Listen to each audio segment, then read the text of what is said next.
അവന്റെ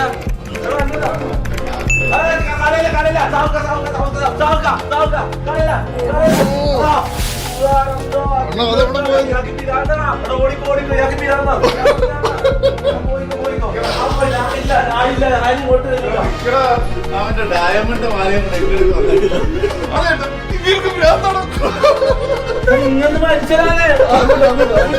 മറ്റേ ബ്രോഡ്വേയിൽ സാധനം കൊണ്ടുവന്നിട്ട് 3.25 ലക്ഷം രൂപ ഡയമണ്ട് എടുത്തത് അതിലേക്ക് അറിയാത്ത നന്നായല്ലേ. ചെറിയ ചെറിയ കുസൃതികൾ. ഇതാ കുസൃതിയാ. ഞാൻ വിചാരിച്ചു ഞാനാന്ന് ഏറ്റവും വലിയ ഭ്രാന്തൻ. ഇത് നോക്കുമ്പോഴേ വലിയത് കിട്ടിയാടാ. ഇതിന്റെ ഉള്ളിലാടിയോ പോയി. ഇതിന്റെ ഇടയിൽ എങ്ങനെ കണ്ടുപിടിക്കാനാണോ അവന്റെ ഉടുപ്പ് അവിടെ പോയി വീണത്? ഉടുപ്പ് എറിഞ്ഞു കളഞ്ഞ. ഉടുപ്പെടുത്ത് പോയതാ. ഉടുപ്പ് എറിഞ്ഞു കളഞ്ഞ. ഓ എടാ ഈ മാവിന്റെ മണ്ടയിൽ കാണുന്നതിന്റെ ഉടുപ്പ് 3.25 ലക്ഷത്തിന് സത്യം ആടെ കാര്യം ബില്ലെല്ലുണ്ട്. എന്ത് വർക്കറിയല്ലേ?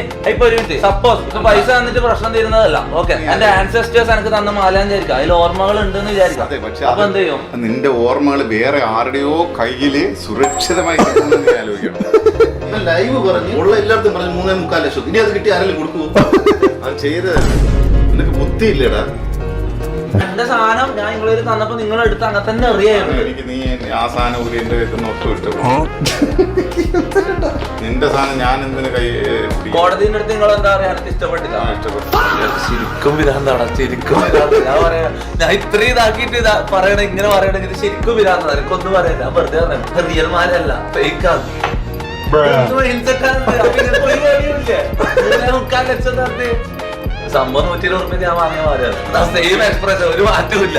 5-6 ലക്ഷം രൂപയ്ക്ക് 50 ലക്ഷം രൂപയ്ക്ക് മാറ്റാൽ എന്റെ കൈ കിട്ടി എനിക്ക് അറിയണമെന്ന് ഞാൻ ഇറങ്ങി. അല്ല, എനിക്ക് ഇങ്ങനെ ജീവിക്കണതാ, എനിക്ക് ഇങ്ങനെ ജീവിക്കണം.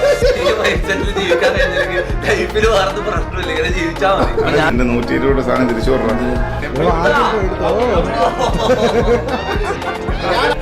ലക്ഷം മാല തിരിച്ചു കിട്ടിയിട്ടുണ്ട്.